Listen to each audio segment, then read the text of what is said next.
what is up, fight fans? We are back for another episode here on the JB Sports Network, aka Just Blaze Clothing Channel. I'm your host, as always, Stephen Rochelle, and this is the parting shot. And I am joined by BKFC Fighter, who is cutting the last few pounds, giving us some time this afternoon, getting ready for the fight, the 27th there in Orlando, or Hollywood, Florida.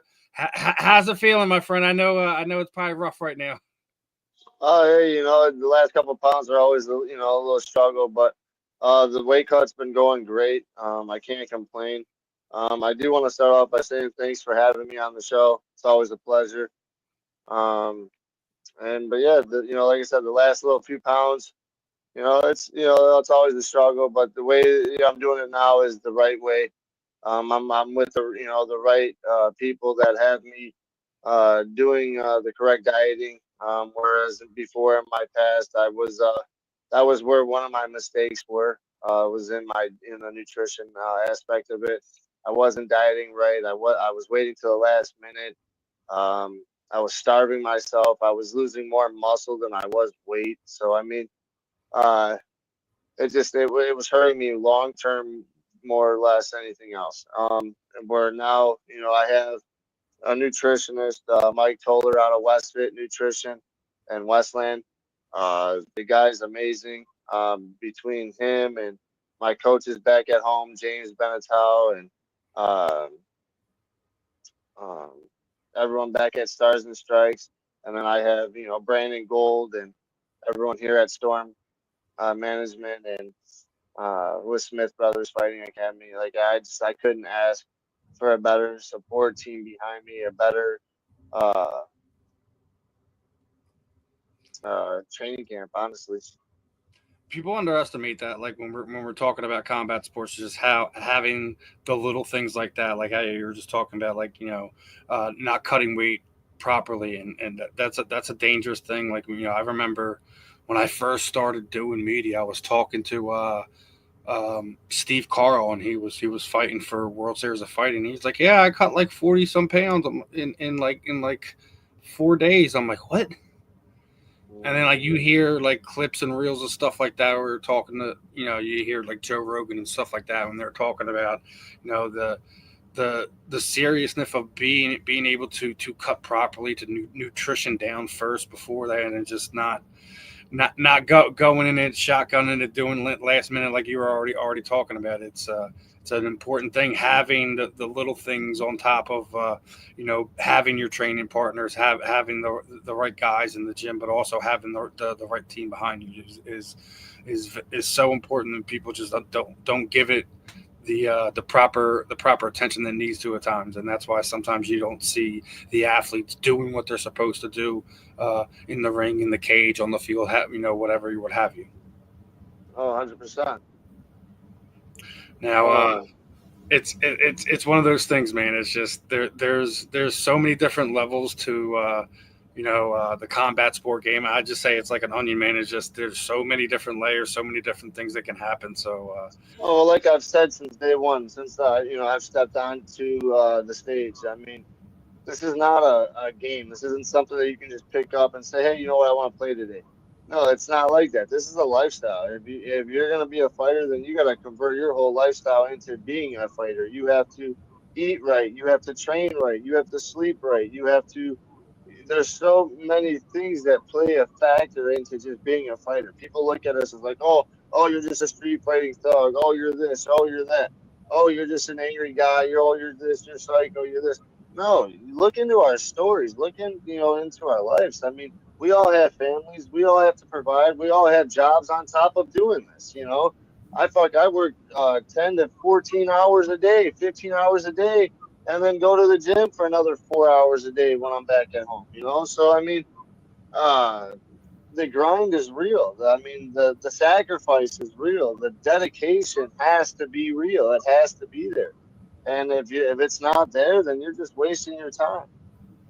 yeah, man, it's important to have everything, and you hit on a spot that I always love is you guys are more than just that too. You like, I don't care if you're the amateur that's just starting out, the guy that's headlining the card, the guy that's fighting for a title. Like, you all have stories, you all have a something to give back to this world, and that's why I love doing this podcast, and being able to have you guys on here, just to give you guys another voice, gives you guys another place to kind of connect with the public. It's one of those things where I think it's the uniqueness of the fight world. Like, granted, NFL players, or some of the other big four sports out there, it's just so easy to be able to get something out of them just because of the way the media is. But like, the way that it is in the combat sports world, unless you're fighting 9 times out of 10, you're not really going to hear from a whole lot of stuff going on. And that's why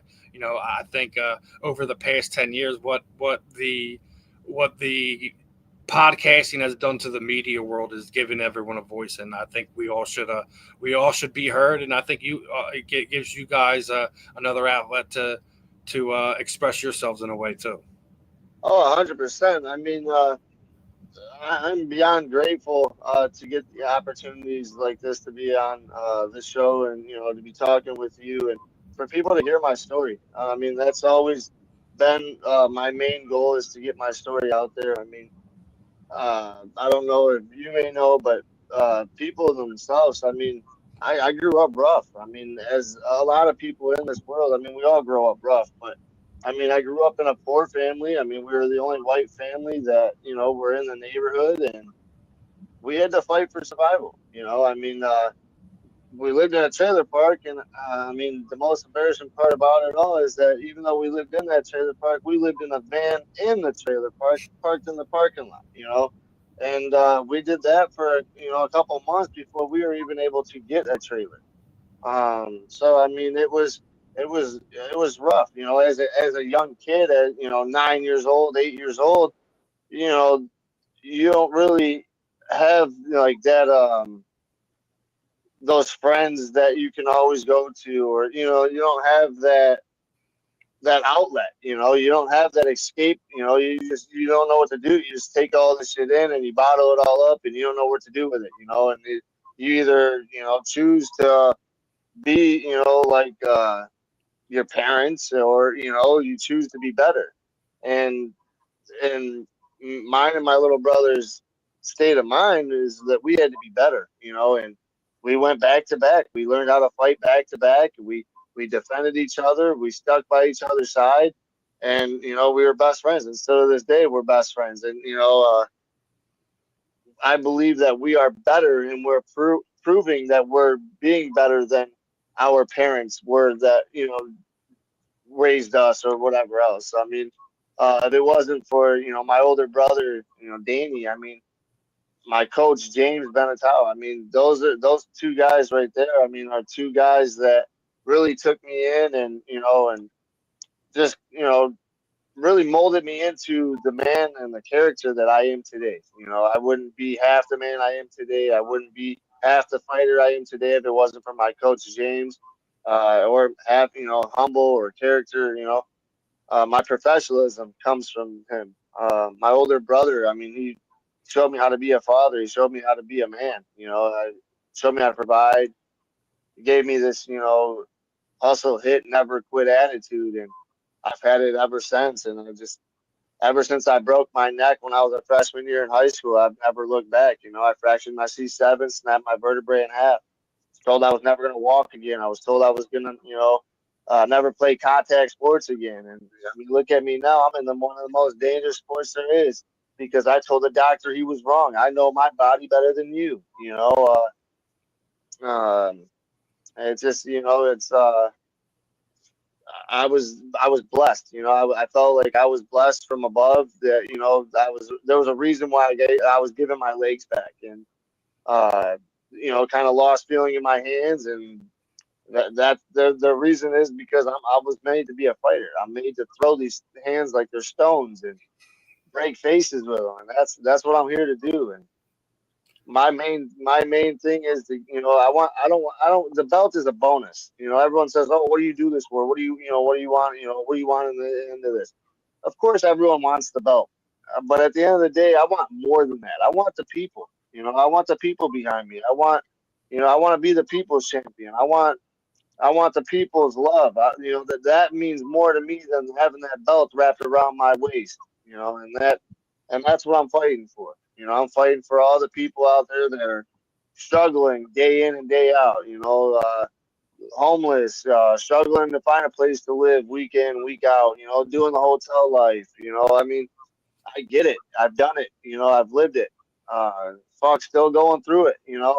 Uh, but I'm here to show you that just because you're struggling doesn't mean your dream has to stop. If you're dreaming, always pursue it. Always take one step in front of the other and keep pushing forward. Oh yeah, I've had so many people tell me, stop doing this. You're fake media. You don't make a difference. You don't do that. I've had so many fighters that have tell me over the years, you've helped me with this, you've helped me with that. I don't sit there and go and put it out there or put that person out there like that. Just I'm not here for the notoriety. I'm here to help give you guys connected to this. That those are the things that reason why I do this. So I definitely hear you with pushing through that stuff. Don't let nobody tell you can't do anything. The only person that can tell you can't do X, Y, or Z is yourself. Amen.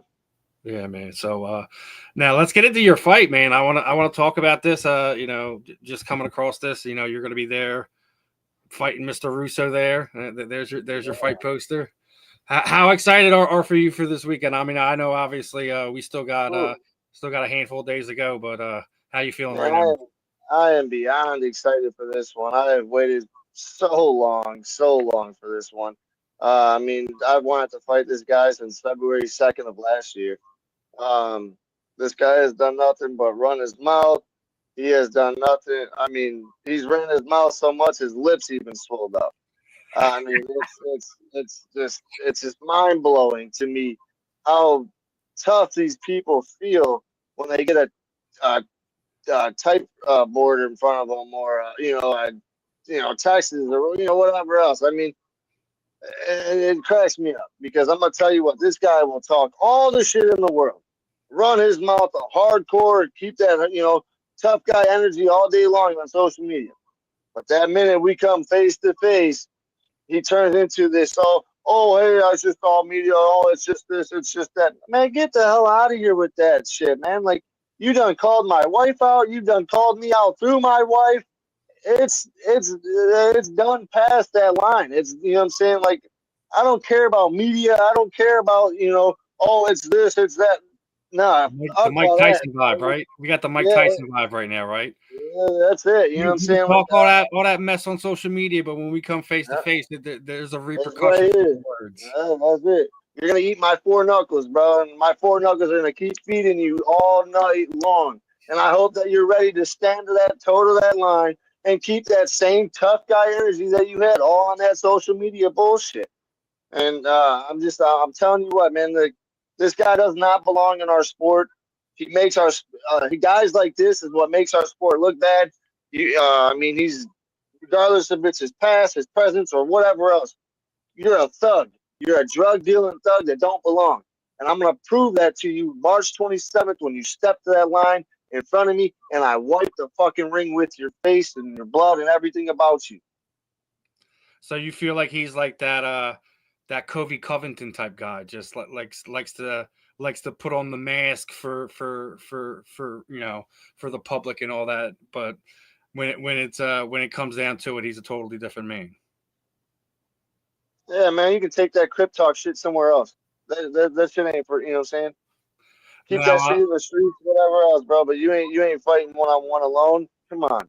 yeah. Now it's becoming a kind of this little trend here. I was just talking. Just had Jay Jackson on earlier. He got accosted at the weigh-ins the other day. We just seen Johnny Garbarino go and return the cannoli slap. Is that being a thing now? Like we're gonna see some extracurriculars at weigh-ins, or you just hope that it's just a fad? I mean, I hope that these guys are just, I don't really know what it is, honestly. I mean, if you ask me, it's not really professional. I mean, they're making themselves look like, clowns, if you ask me. Slapping dudes with cannolis, like, get the fuck on somewhere, dude.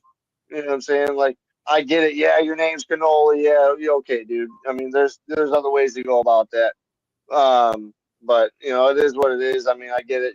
People are trying to do this shit for show. They're trying to, entertainment.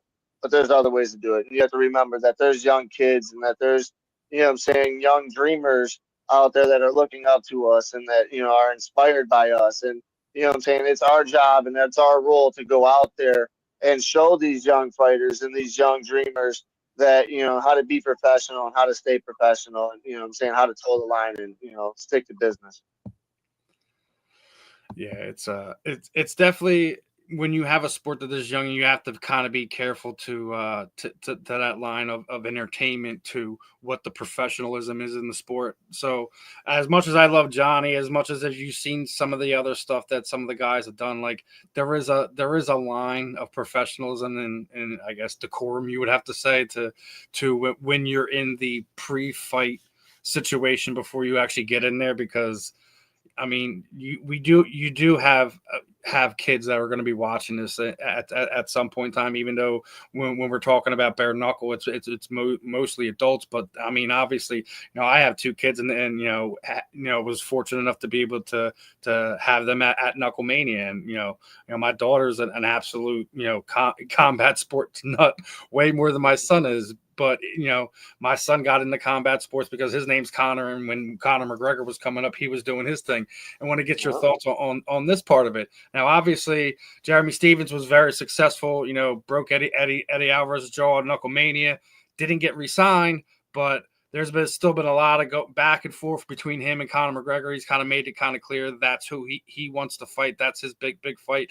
Do you think we see that, and do you think Conor's done with MMA?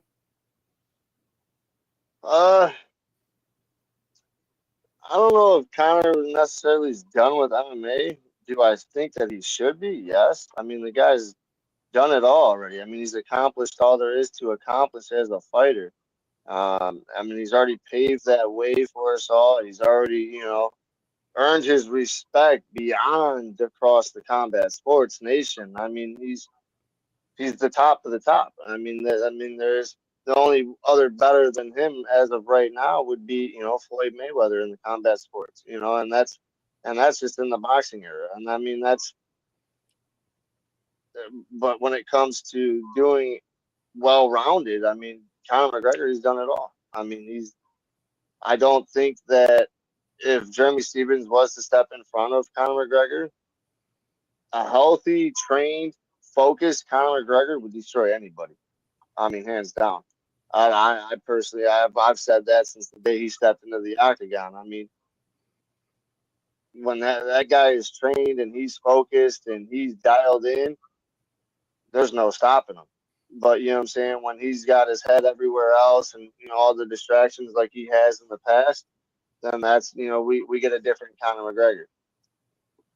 I agree. When he's 100% focused, there's very, very few people that walk this earth that can really mess with him. That's why I guess I'm kind of excited to see it, because I think a guy like Jeremy Stephens in a bare knuckle setting gets Conor McGregor excited. It's a test. It's somebody he's never faced. Like everyone was talking about, oh, he should fight Eddie again. Why? They already did that in MMA. We already seen the result. Listen. I'm a Philly dude through and through. Why should we see that fight? I think especially with the who the fuck is that guy thing from the pre-fight presser, and then Jeremy's recent success, I think makes that a really exciting fight, especially with how Jeremy's been doing things, how he's been going about not only his business in the ring and or cage, but promoting himself in a way that's put himself in this position to even be in this fight. I don't think, if it's a possibility, I think there should be no other one that, I don't want to hear Mike Perry. I don't want to hear any of that. Jeremy Stephens and Conor McGregor would be the fight if I'm the matchmaker. I mean, yeah, I mean that would definitely be a banger by all means. Yes, yes, sir. But business wise, I don't see that happening. I don't see it happening anytime soon. Just like there's contractual things that's going to hold it up. So if it's something that happens, it's not in 2025. I'll just say it that much. Oh, 100%. Now, we were talking about, professionalism and stuff like this. I came across this information, a few days ago. Um, Obviously, everyone knows who Justin Gagey is and things of that nature. But what some people may not know is that he takes a good portion of his purse to kind of give back to the youth that is in the combat sports world. Some of these underprivileged kids who maybe really talented in things of that nature, but they don't have the structure at home to find their parents or whoever's taking care of them don't have what it takes to put them in the gym. They have them the equipment and things of that nature. And he goes out multiple times a year and finds some of these kids to kind of sponsor in his own and get them in the gyms, keep them in the gyms, keep them training. So to build the next generation of fighters. One, have you ever seen any fighters of at least Justin's level outside of Daniel Cormier to do things like that? And should more of these guys that have these names like that should go into having programs like this, doing things like this to kind of give back to the combat sports community? No, I have not seen any other fighters doing this. And honestly, I didn't even know Justin Gagey was doing that. So I mean, you just kind of taught me something new.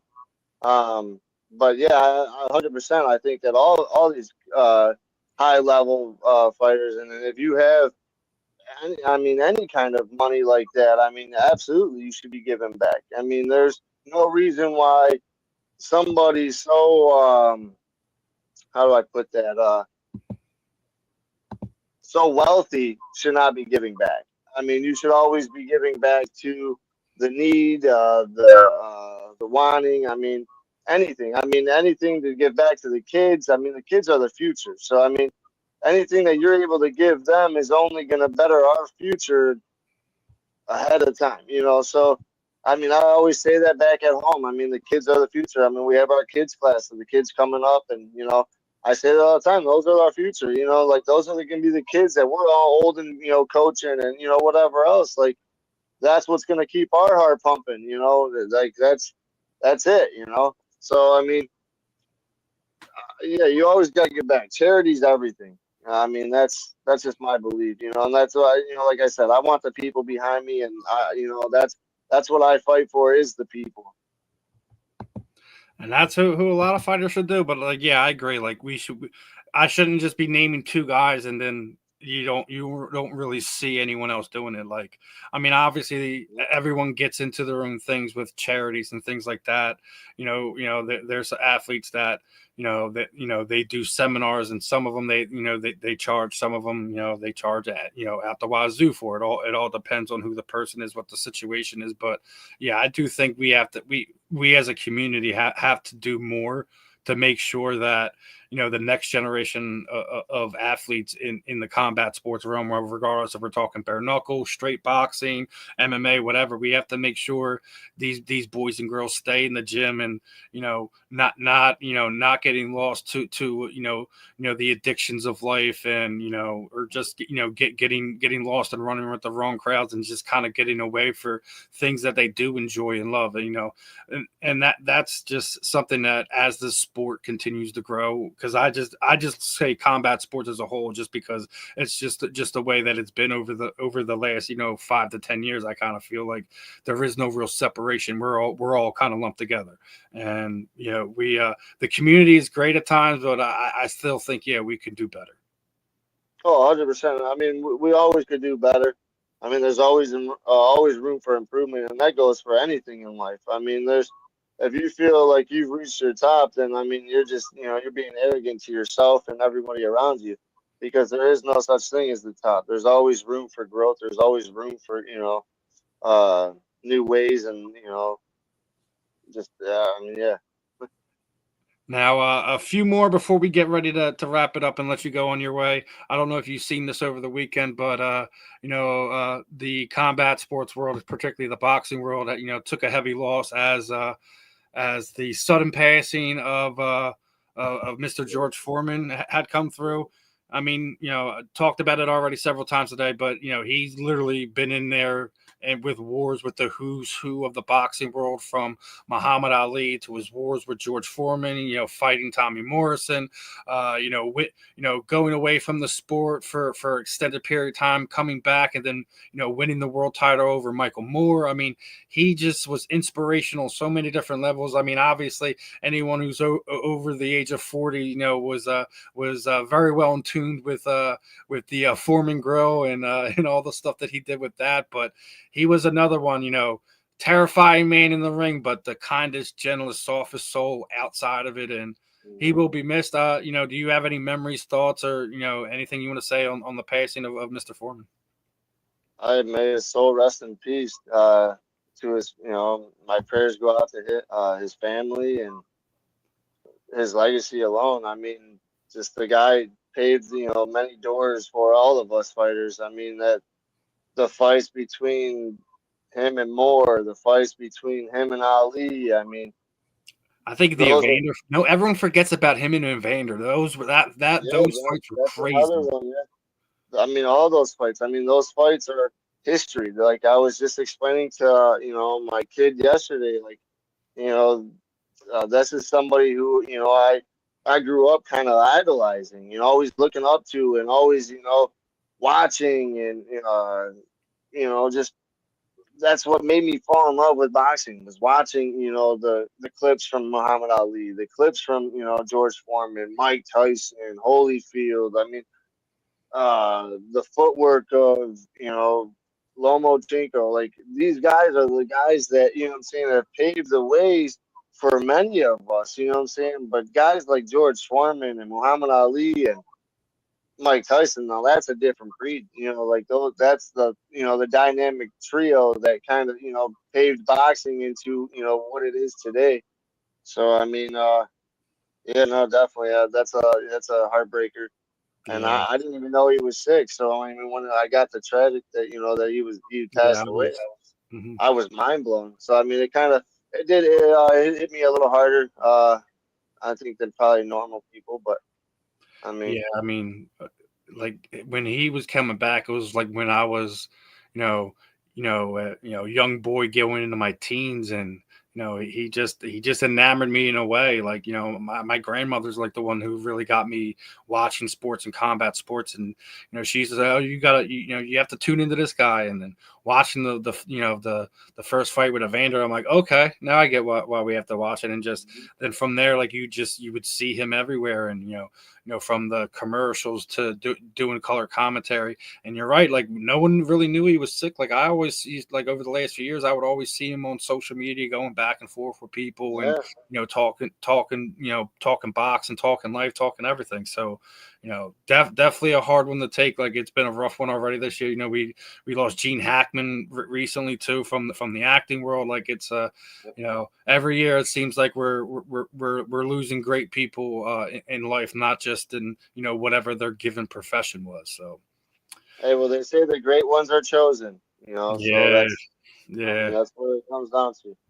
Now, uh be remiss if I didn't bring it up, but we got to show your merch for this fight, brother. Obviously, Yeah. Wally JB was taking care of you for this one. How excited were you when you got the design, and how are you looking forward to showing it off this weekend? Honestly, I'm really excited. Me and him came together. We kind of plotted back and forth. Kind of like what we wanted it to look like, and I showed I sent him my ideas. He took my ideas, and then that's what he came up with. And I mean, obviously, the work that he does is just tremendous. I mean, you know he's a god in his craft. I mean, I don't know how else to put that, but I mean, he's very good at what he does. I have full faith in his design work and always have. I mean, I've worked with Wallace now a few times, and every time I've worked with him, it's been nothing but extraordinary fucking equipment. I mean, my banner was just gorgeous. I mean, everything my shirt's quality. I mean, it's always great quality. It's always great work. It's always very precise, and you can't complain. You can't do it any better what this guy's out here Yeah, doing. I think it's one of the things that when getting some of his merch and stuff like that. It's just you touched on it, the shirt quality. It's not just like those Walmart shirts or your basic things. It's a decent quality shirt. It's not just going to be something you wash it a handful of times and it starts falling apart. It's he makes sure he dots his I's and crosses his T's. I'll say it that way. Oh, 100%. Yeah, he does phenomenal work. Yeah. Very excited to work with him. Yeah, definitely wanted to give him some love and bring that up as we're getting to the end of this. But what I typically do here at the end of each one of these is kind of give you guys a chance to say your piece and do what you have to do. Anyone you would like to thank, training partners, teammates, shoot out the social media sites. Any last words before you head into fight week and get ready for it? The floor is yours, Justin. Yeah, I mean, 100%. I mean, I would like to start off by saying thank you to everyone here at Smith Brothers Fighting Academy. All the training partners have been great. I couldn't have asked for better training partners. The great coaching staff. Everyone back at home, I miss you. Thank you for pushing me to, get to this level. I'll see you guys soon. To all my sponsors, Westfit Nutrition, Stars and Strikes, Gypsy Souls Tattoos, M&D Concrete. You guys, you guys know who you are. You guys are everything. Support is, the reason why I'm able to get in there. And if it wasn't for you guys, I wouldn't be able to do that at all. So thank you for everything. And thank you guys for having me. And where can we find you on socials, my friend? Yes, you can find me on Facebook, just Justin Street. And then on Instagram, you can look me up at _nightmare_125. All right, Justin. Really appreciate your time. I know you're getting to the end of the weight cut. It's always a trying time getting the last few pounds out. Appreciate your time this afternoon. Best of skill to you this weekend, and do your thing. Get your hand raised and make your mark, my friend. Hey, yes, sir. Always. I'm going to go out there. I'm going to break his face. That's for sure. There's going to be blood flowing everywhere. Yeah, after hearing all that crazy talk, man, you got to do something, man. That's can't let some of that stuff go unsaid. You know what I mean? Not at all. Nope. I'm breaking his face. That's for sure. All right, Justin. Do your thing. Best of skill, and we'll definitely have you back on here again in the future and have some more fun with you. Yes, sir. Hey, thank you for having me once again. You enjoy the rest of your day. You too, my friend. All right. That was BKFC fighter Justin the Nightmare Street. He's going to be fighting this coming weekend, March 27th. Hollywood, Florida, going to be doing this thing, BKFC Fight Night. If you guys haven't already got tickets, go grab tickets. If not, head over to the apps. Make sure you guys are tuning in. Another great fight card that's coming up down there in Florida. So, yeah, man, it's a crazy time in the combat sports world. There's always something going on. Appreciate Justin's time. Appreciate all the athletes' time this week, and we're going to be having some more stuff going on. I just got confirmation for one of our guests in 2 weeks for the Fan in the End with JB and Ben Troop. We're going to be talking to another former wide receiver, former NFL veteran. So going to have some fun with that. Other than that should put an end to the parting shot today. Another fun one again. Appreciate Justin for his time. Hopefully he gets what he wants in this upcoming fight, and he can extinguish the bully, so to speak. But other than that, appreciate everyone tuning in. Appreciate all the support, and I will see you guys this week. Have fun, guys.